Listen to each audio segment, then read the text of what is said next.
Hai guys, balik ke Creating Moments. Hari ini kita ada tamu khusus, tamu yang spesial banget nih hari ini ada di sini. Kita foto-foto dulu, udah gitu kita ada Q&A.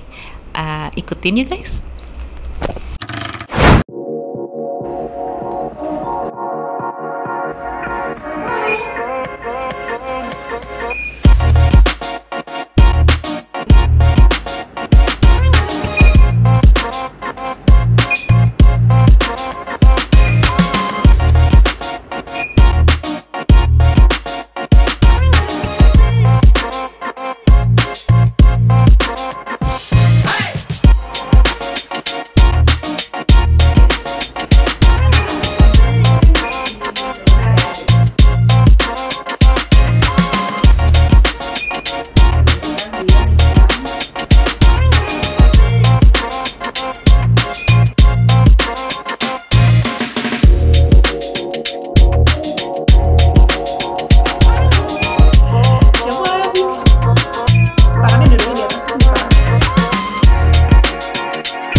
Hari ini aku bersama Cici Little Hawk fotografi, kasih ya di video ya, dengan Ci Shirley. Halo. Akhirnya ya setelah berapa purnama di cancel mulu. Kita kalau nggak harus hari ini nggak jadi Ci. Iya, untung nggak di cancel lagi hari ini. Betul kan ya? Kebetulan Cicinya kosong hari ini, ya kan? Saya so sibuk. Jadi Ci, gimana Ci? Apa kabar hari ini? Baik, oke. Aku mau nanya-nanya nih, kan Cici lumayan lama nih berkecimpung di dunia newborn foto. Berapa lama Ci? Tahun ini masuk 10 tahun. Kalau dibilang mulai bener-bener full time-nya ya, karena aku bikin Little Hawks itu sebenarnya dari 2011. Wow. Tapi akhirnya kebentuk Little Hawks yang sekarang tuh 2013. Gitu. Berarti dari 2011 ke 2013 masih part time? Aku balik kantor tepatnya, karena sebetulnya waktu bikin pertama kali Little Hawks itu aku resign dari permanen kerjaan, terus aku sempat mulai nyoba berapa bulan, terus habis gitu jalan berapa bulan kok kayaknya belum ada tanda-tanda jalan ya gitu kan, aku balik kantor gitu kan, terus 2 tahun aku kerja lagi, baru akhirnya aku decide untuk full di Little Hawks. Oke, sekarang ini ada beberapa pertanyaan nih, background story-nya dulu kerja apa sih? Dulu aku di consulting, jadi kerjaanku tuh jadi jauh dari foto. Aku background kuliah aku accounting, accounting marketing, kerja di IT project, jadi almost 10 years ya. Jadi aku 10 tahun itu di project IT gitu, di consulting. IT project itu as a project manager or? No, change management consulting. Jadi di project IT itu, di IT implementation itu ada tim-timnya kan, ada tim bisnis prosesnya, ada tim programmernya, ada di tim aku tuh change management consulting, change managementnya. Change management ini kita in charge di bagian communication and organization alignment. Jadi lebih ke kayak marketing dan HR-nya project lah, gampangannya kayak gitu. Jadi aku ngurusin communication-nya, nanti ke organization alignment-nya kayak gitu. Jadi totally different world dari si foto ini. Betul. Terus tapi juga nggak pegang accounting banget ya, bukan yang pernah pegang accounting ya. Makanya nyebrang. Jadi dari kuliahku tuh nggak pernah kepake, di kerjaan tuh nggak kepakainya lebih ke understanding bisnis prosesnya, bukan kepake di bener-bener accountingnya. Tapi kalau ngertiin bisnis prosesnya accounting, dulu kuliah accountingku kepake karena kan pas mereka ngomong debit kredit gitu, yang ini gitu. Terus asal muasal akhirnya kenapa sih bisa masuk ke newborn foto jauh nih soalnya? Jauh sebelum foto newborn itu, jadi emang waktu aku masih ngantor itu aku sempat partneran sama teman kantor bikin namanya waktu itu Air Putih Fotografi. Bening bertiga gitu kan, ada 3 bikinnya, tapi waktu itu corporate ngerjainnya, berkorporat moto iklan gitu kan. Terus sempat moto engagement sekali, tapi karena project kita emang waktu itu schedule-nya padat banget, jadi kayak ya ngerjainnya cuman kalau weekend, kalau sesempatnya gitu kan. Terus bubar karena 2 temanku itu pindah, satu ke Singapura, satu ke US, jadi tinggal aku. Terus pas jalan berapa lama gitu aku resign itu aku karena emang udah kayak nggak tahan gitu aku di dunia korporat itu. Udah 8 to 5 ya. Aduh. Boro-boro 8 to 5, 8 to 12 ya. Itu jadi akhirnya aku decide quit itu nekat sebenarnya. Jadi apa ya yang aku bisa kerjain di luar kerjaan itu di consulting itu kan, di kerjaan project itu. Terus nekat, secara waktu itu aku foto juga aku nggak ada background foto sama sekali, baru benar-benar belajar megang, belajar foto, terus ngerjain apa ya yang bisa kerjain sendiri, coba family gitu deh, benar-benar bertekad karena aku pengen keluar dari dunia itu gitu. Foto kayaknya lumayan gitu, teman ya pasti ditentang ya sama keluarga karena kan udah income stabil ngapain keluar gitu kan. Terus ya karena nekat itu mikir family baby kan nggak perlu partner gitu ya. Kalau wedding kan harus ada tim gitu. Jadi akhirnya aku pikir coba deh kita family sama baby gitu. Belum kepikir newborn. Itu 2011. 2013 pas aku akhirnya udah bener-bener akhirnya nyerah, udah nggak tahan lagi juga. Akhirnya aku bener-bener keluar tuh kayak terjun bebas karena ya tadi skill foto masih cekak abis gitu kan. Nekat banget, editing nggak bisa, semua masih nol, bener-bener dari nol gue mulai. Jadi akhirnya aku tetap bisa di baby and family karena tadi alasan yang sama. Cuman waktu itu kan aku sambil survei namanya klien ya boro-boro belum ini kan ya masih moodnya bikin portfolio, terus survei kayaknya newborn waktu itu bener-bener bisa dibilang cuman ada pemainnya tuh kalau tahu di Dharma Wangsa ada Amor, ya, ada Amor itu the first one yang bener-bener ngerjain newborn dibungkus-bungkus kayak gitu tuh aku ngeliatnya aja wow gitu kan. Jadi aku survei tuh kebanyakan baby ya baby session gitu. Jadi aku awal juga karena skill belum siap, aku lebih ke baby session. Jadi babynya lebih dikasih props, ditaruhin gitu kan, belum diposein. Editing udah pasti aku self-suffering. Jadi selama aku sambil portfolio aku ngambil kelas. Kelas editing, ngambil kelas foto juga aku belajar gitu kan. Ya itu, jadi kayak newbornnya itu kayak sepanjang jalan, gak kayak anak-anak sekarang kan cepet ya langsung masuk ke newborn. Kalau aku tuh kayak 2 tahun pertama mungkin aku bisa dibilang lebih ke baby session. Jadi newbornnya tuh lebih newborn yang cuma ditaruhin, bukan posing. Mungkin gede ya bayinya, bayi gede. Tetap 2 mingguan, tapi 2 minggu sampai sebulan, tapi babynya cuma kayak ditaruh di props gitu, bukan yang diposein. Posenya paling sebatas tengkurap di keranjang atau di itu, tapi nggak yang dilipet-lipet kayak sekarang. Terus baru habis berapa tahun itu aku ngambil kelas yang ada namanya newborn retreat.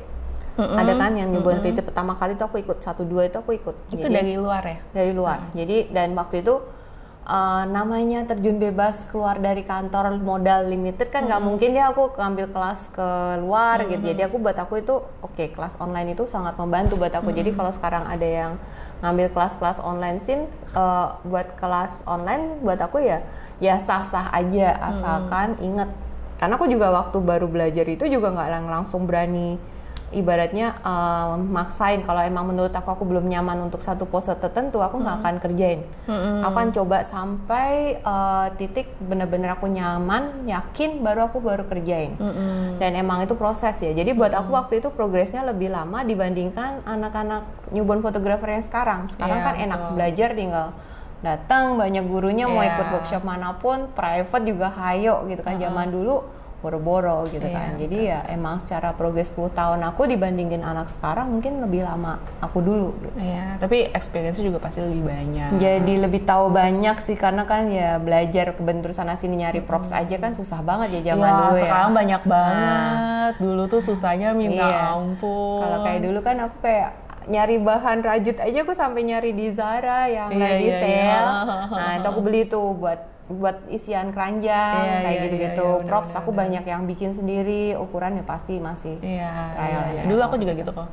Shawl kan ya. Shawl gue beli tuh. Shawl buat diskon beli di buat isian gitu kan. Tapi setelah yang online pernah ikut workshop offline? Waktu itu kan Jid datang ke Jakarta kan ya. Nah itu aku ikut terus.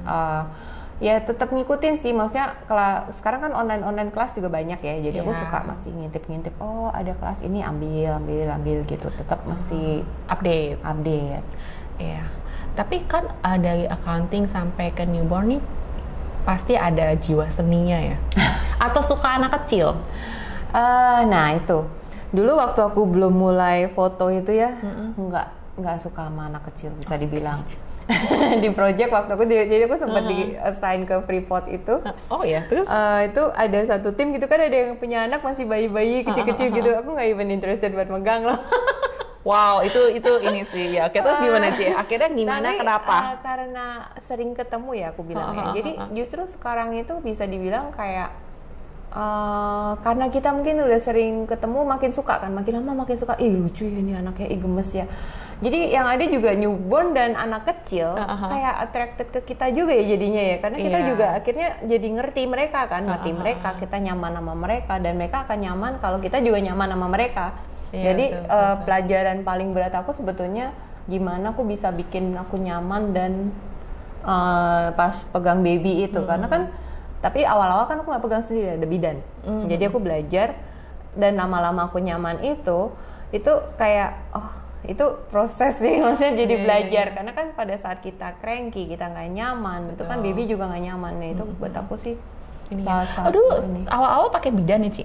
Awal-awal tuh asistenku bidan, jadi kayak bantuin mousing gitu-gitu kan, mentengkurepin dan apa-apa. Dulu kan awal kan bener-bener posenya, bahkan itu pose standar banget gitu. Cuman lagi itu malah babynya kalau aku berasa waktu aku pegang lebih tenang pada saat aku pegang dibandingin sama dia, karena mungkin caranya ya. Kalau kita kan pada saat kita ngebalikin baby kan kita belajar itu kan ada caranya untuk supaya dia nggak terlalu ini. Kalau bidan kan dibalik ditelentangin, dibalik plug gitu baru disusun gitu kan, maksudnya baru disusun tangan dan kaki. Zaman dulu ya. Kalau bidan sekarang kan udah pada belajar newborn, jago, udah gitu jadi kan. Fotografer juga saya. Iya, benar-benar. Beda. Jadi zaman dulu tuh kayak dibalikinnya kayak dia mandiin bayi. Jadi akhirnya babynya tuh kayak teriak-teriak kaget gitu. Iya. Kayak gitu. Terus aku gitu lagi cari contekan Ci. Oke, suka duka Ci. Klien yang paling Kenapa? Mau nyari list pertanyaan ya? Suka duka Ci. Di chat kan kemarin ada. Iya. Suka duka jadi newborn photographer ya awal-awal ya pasti itulah, karena kan zaman aku baru mulai itu sesuatu yang masih baru banget ya. Parents masih yang apa sih ini nggak, jadi selalu jawaban nanyanya pasti masuk angin nggak babynya, terus ada ditelanjangin ya? Ya ditelanjangin, kecengklak nggak nanti? itu awal-awal selalu nanyanya begitu. Jadi kayak tiap kali ada orang nanya harga pasti itu. Pertanyaan kedua ditanyain, udah punya anak? Oh belum gitu kan. Jadi tongkrongin dulu sama dia. Jadi ya udah, tapi ya itu emang mungkin kita juga cewek ada naluri juga kan ya. Ada naluri. Jadi otomatis itu akan kelihatan pada saat dia ngelihat kita ternyata nyaman handling babynya, dia juga nyaman gitu. Jadi akhirnya ya udah ditinggalin gitu. Jadi yang ada kita pegang dia tidur istirahat ya Ci ya. Saya pernah ditinggal klien saya bobo tuh di sofa, saya megang bayinya, gantiin pup kan dan lain-lain, ya udah ya nggak apa-apa. Maksudnya kadang-kadang pakai baby suster itu yang tidur orang tuanya ya sis. Oh iya. Saya pun mengantuk udah. Itu udah jadi udah selesai ya, udah. Kan orang tua baru kan tepar ya. Ngantuk ya, capek mereka. Dari semua klien terlama karena rewel banget tuh berapa lama? Yang paling lama. Paling lama motretnya ya? Paling lama motret ada yang pernah aku reschedule. Reschedule tuh gimana Ci? Udah motret? Jadi aku udah kebetulan klien lama ya. Jadi aku datang ke rumah. Emang dia ngambil paketnya di rumah. Babynya sampai sore itu masih yang dari sekian tema tuh baru dapat 2 atau berapa gitu. Karena dia benar-benar rewel banget. Akhirnya aku bilang ya udah karena case-nya udah nggak mungkin dipaksain, daripada aku paksain juga babynya.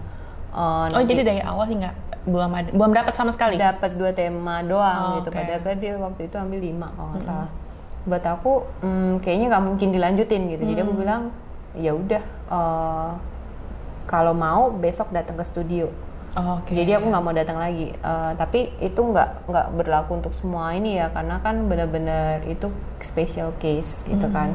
Jadi ya itu pernah sekali, itu kan akhirnya aku reschedule karena ininya apa. Biasanya tuh kalau baby cranky banget tuh kolik kah atau dia? Kolik bisa, karena kan perutnya jadi nggak nyaman, keras banget gitu kan. Kalau yang itu tuh Apa kita udah coba sih, dibilang kenyang, tapi emang Empengan, mesti nempel. juga sih. Itu aku pernah juga tuh, babynya lagi growth spurt, jadi benar-benar kalau ditaro nangis. Jadi akhirnya ya udah dapatnya benar-benar kita cepet-cepet foto. Detik, hitungan begitu detik ya. dia hitungan detik kita taruh dia ini langsung kita foto, ya dapat gitu. Tapi dengan segala usaha sampai malam itu. Iya, aku tahu tuh yang kayak Nungguinnya. gitu. Bener-bener banget tuh kalau yang kayak dikit-dikit mesti nempel emaknya. Iya, karena itu kan bener-bener bahkan nggak cuma ke mamanya. Kalau waktu yang aku terakhir itu kan emang beberapa kali dapat yang growth spurt kayak gitu. Yang ini bahkan kalau kita pegang baru kita jauhin dikit dari badannya jadi udah nangis. Jadi bener-bener harus nempel ke badan kita bahkan. Nggak cuma ke mamanya. Iya, jadi bener-bener harus kayak dipeluk gitu. Akhirnya iya. ya udah di wrap aja buat bagus. ini baru dapat. Oke. Kalau misalkan ada kan baby yang newborn 2 minggu sama 1 bulan, masih terima nggak? Terima, tapi dengan catatan. Jadi biasa aku akan bilang pose menyesuaikan kondisi babynya. Kalau babynya kan ada yang sebulan tapi juga dia pules-pules aja ya masih bisa. Posenya mungkin kita akan pilih yang nyaman buat dia. Oke. Terus harus punya susu dalam botol nggak? Kalau aku sih suggest, cuman aku tipikal yang nggak bisa maksa dalam artian kalau maminya bilang, aduh tapi aku direct nih nggak pernah pakai botol, nggak pernah dikasih itu. Ya udah, tapi kalau mini session, jadi aku ada mini session itu 1 tema, 2 tema. Yang dibatasin waktunya. Jadi kalau dia lewat dari itu dia akan kena charge. Mini session tuh jadi 2 jam, 1 jam. Tergantung yang mana. Ada yang 2 jadi jam, bukan ada yang kalau ini. 2 jam dapat 2 tema bisa gitu. Udah paketnya, pokoknya paket aku 2 jam itu udah 2 tema misalnya gitu ya. Itu kalau lewat ya kena charge. Jadi kalau dia mau aku selalu bilang kalau direct breastfeeding biasa akan makan waktu lebih lama. Jadi kalau ambil mini session dan direct breastfeeding, ya itu udah harus ready. Kalau emang dia ternyata cranky ya ada additional.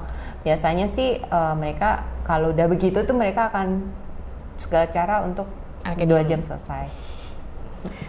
Nah, Ci, ini kan dari 10 tahun yang lalu ya, Ci ya. Ini kan ini menurut aku yang aku lihat pertumbuhan newborn foto itu agak meningkat sejak pandemi, which is lately ini. Nah, menurut Cici itu how is the world in newborn photography now sama sebelumnya itu gimana perbedaannya, apa plus minusnya? Paling berasa mungkin kalau dibilang sejak pandemi itu kan memang akhirnya jadi bener-bener jadi menjamur ya bisa dibilang ya, karena tidak menyalahkan juga dalam artian banyak orang yang butuh uang masuk ya kan. Kalau di waktu pandemi wedding nggak jalan, apa yang jalan? Yang lahiran terus kan Akhirnya nggak bisa stop kan? Nggak bisa stop gitu. Jadi baby itu kan emang lahan yang bagus gitu. Jadi yang paling bahkan pandemi malah bikin anak terus kan ya, Ci? Kan produktif jadinya. Jadi makin banyak. Jadi bisa dibilang secara number berarti kan jumlah kompetitor kita makin banyak. Secara quality otomatis kompetisinya juga makin ini ya, lebih ketat ya, karena kan dengan makin banyak kompetitor makin banyak juga yang makin banyak pilihan buat para mami. Betul. Cuman sih yang perlu mereka tahu juga satu hal sih, karena ya again nggak nyalain, ada yang murah, ada yang pasang harga murah, ada yang pasang mahal, ada yang tengah, ada yang tengah gitu kan ya. Tapi kan balik lagi pintar-pintarnya mami milih gitu. Satu selain selera ya pasti harus melihat jam terbang dari fotografernya. Bukan berarti yang lama lebih jago juga ya. Yang lebih baru dan lebih jago juga banyak gitu. Cuman ya tinggal pintar-pintarnya aja milih sesuai ininya. Cuman dari kitanya juga jadi kayak lebih pintar lagi. Aduh gimana nih kita bersaing dengan para kompetitor kita yang masih baru-baru ini. Newbie tapi jago-jago gitu kan. Kayak gitu, itu PR-nya berasanya di situ sih. Cuman which is ya namanya usaha ya gitu kan.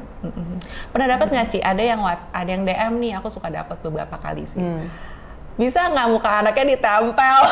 Oh, pastinya, dan saya marah itu ke orang. Jadi pernah ada satu case itu bapak atau ibu ya? Biasa bapak-bapak tuh. Ada ibu juga sih, ada ini ibu kebanyakan juga. aku ibu-ibu deh. Dia nanya, aku bilang, ibu tahu nggak untuk saya dapat foto yang ibu mau saya tempel ini, saya nggak cuma butuh 1 jam loh untuk dapetinnya. Dan ibu minta saya tempel gitu kan. Satu, ibu nggak respect ke kita yang ngerjainnya dengan susah payah, dan ke klien saya yang bayar itu gitu loh. Jadi maaf ya, saya bukan jasa editing gitu. Yang ada dia say sorry sih, ketemu yang itu dia minta maaf. Karena aku kesel. Dan artian tolonglah kalau mau minta jasa kayak gitu ya, emang ada digital backdrop ya.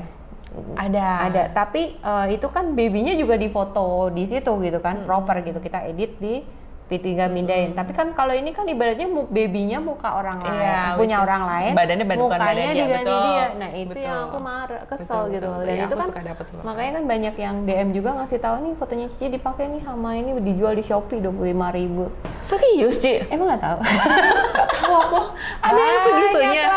Banyak yang ngasih tahu. Aku juga baru tahu. Tapi itu kalau kayak gitu gimana secara hukum tuh bisa disuh loh? Enggak. Di Indonesia sih aku udahlah. Susah ya, tapi ya untuk semua wahai yang nanya-nanya nggak bisa ya. Kalau kita motretnya juga susah. Encok loh moto itu, tolong. benar. Pinggang saya ini udah 10 tahun udah berasa ini. Kalau anaknya cranky juga tambah sebetulnya. Jadi kita tidak menerima yang seperti itu. Iya. Terus Cit, last but not least, kesan pesannya untuk fotografer baru-baru nih yang baru berjamur. Kalau aku sih pesannya satu, invest ilmu lah ya, nomor 1 gitu, dan jangan masang sertifikat itu cuman sertifikat gitu. Maksud aku pada saat namanya kita belajar, emang nggak mungkin langsung bisa, pasti butuh waktu butuh jam terbang gitu kan ya. Tapi di situ kita mesti benar-benar belajar, jangan sampai cuman udah certified gitu tapi kita juga nggak mau improve. Maksud aku itu yang aku jagain, biarpun udah certified tetap harus make sure bahwa safe baby newborn itu key-nya adalah safety gitu. Yang harus diingat sama mereka pada saat foto newborn, nggak bisa nih cuma demi gaya-gayaan doang gitu, lucu terus lupa unsur safety-nya. Jadi aku akan selalu bilang, ingat ya, safety number 1. Pricing itu buat mereka yang pasang harga murah tuh sah-sah aja. Jadi kalau jadi perdebatan kemarin kan ya, boleh nggak sih pasang harga murah? Buat aku boleh. Cuman ya gitu, again, selain safety, ingat dalam jangka panjang barang newborn itu kan mahal banget. Masih dipikirin balik modal nggak nih dengan segitunya? Apakah kalian it's okay kalau emang dengan cara mereka ngejar quantity mereka bisa nutup, ya fine aja, itu kan pilihan ya. Jadi ya pokoknya bijak aja pada saat nentuin harga, karena saat kita salah masuk nih ke segmennya, jangan komplain di belakang, kenapa sih tiap kali aku naikin harga dikit aja pada hilang terus nggak ada ini nih apa pada komplain gitu.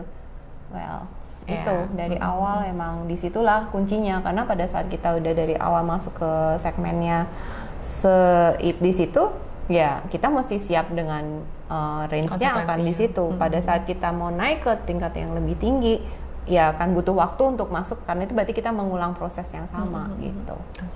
Ci, maaf satu lagi, gimana cari ide? Inspirasi itu dapetnya dari mana sih? Udah ingat ya dulu tanyanya. Udah ingat. Di sini hilang Ci. Coba ingat Ci, gimana cari ide? Cari ide aku bisa banyak sih.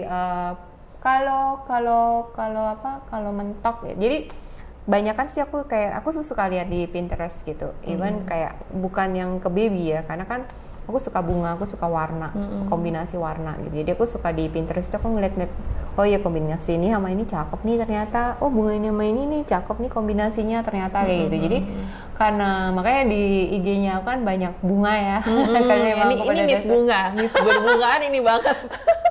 Karena pada dasarnya aku suka bunga, jadi aku suka gitu. Jadi aku akan ngeliat di Pinterest, kalau kombinasi warna aku juga lihat di majalah-majalah kayak gitu. Ternyata kombinasi ini sama ini lucu gitu. Terus misalnya kayak ngeliat kan kalau yang di Pinterest tuh kan banyak kartu-kartu gitu kan ya, yang dreamy atau yang model gitu. Oh ini lucu juga ya dijadiin tema newborn kayak gitu-gitu. Yang mesti lebih sering research juga ya. Terus ya ngelihat fotografer lain tuh juga buat ngasih insight ke kita. Oh sekarang trennya kayak gini ya gitu kan. Cuman kan kadang ada gengsinya kita juga ya. Wah, Susi bikinnya mau sama persis kayak gini gitu. Tapi kan. Tapi sebetulnya kita kalau ide itu kalau secara kreatif ya, karena aku anak kreatif, sebetulnya ide yang original itu pasti ada copy paste kayak fashion. It's always come back to old fashion. Sekarang muncul lagi yang blazer ada shoulder pad, ada ini kan muncul lagi yang balik. Cuman jangan ngopi plek-plek ya, benar. Jangan kopi di plek-ketiplek, ngopinya tuh lu mesti kasih lagi apa. Jadi gitu. Kalau dibilang aku nggak nyontek, bohong banget lah ya kalau kita nggak ngelihat. Aku juga kan namanya nyari inspirasi ya, selain Pinterest itu, makanya aku tadi bilang ngelihat ke fotografer lain. Oh ada trennya kayak gini. Cuman aku biasa suka adjust, pakai gayanya yang gaya sendiri. Gaya sendiri gitu, bukan yang terus plek dicontek gitu kan. Karena kan kadang ya aku berasa sih, aduh udah capek-capek gue mikir gitu, sekarang bertebaran ini di mana-mana persis kayak gini, gue masih nyari lagi nih yang baru. Tapi look at the bright side-nya ya, itu mau nggak mau akan memaksa kita untuk jadi lebih kreatif, karena kita akan dipaksa. Kan awal pasti berasa kesel gitu kan, dicontek nih. Tapi lama-lama karena udah sering kejadian, jadi akhirnya ya udahlah, mungkin ada bagusnya jadi sumber inspirasi gitu kalau makanya look at the bright side.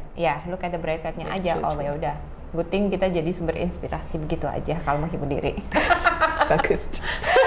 Thank you Ci for your time. Sama-sama. Akhirnya saya kan bosan ya YouTube yang bungkus bayi mulu ya. Kita interview aja sama yang pionir ini. Ada satu Cici pernah ngomong gini ke aku, soal kalau nggak nanya harga di WhatsApp, kan kadang-kadang kita nanya nih terus nggak jadi, nanya doang gitu kan. Cuman Cici pernah bilang gini, ya udah bagus, lu ada bright side, berarti kamu masih dikenal, ada brand awareness-nya. Puji Tuhan gitu kan ya. Iya benar. Which is that's true, kita mesti bersyukur di segala kondisi. Thank you Ci for your time. Sama-sama. Thank you guys, kita liatin lagi ya siapa habis ini tamu kita. Bye-bye. Bye.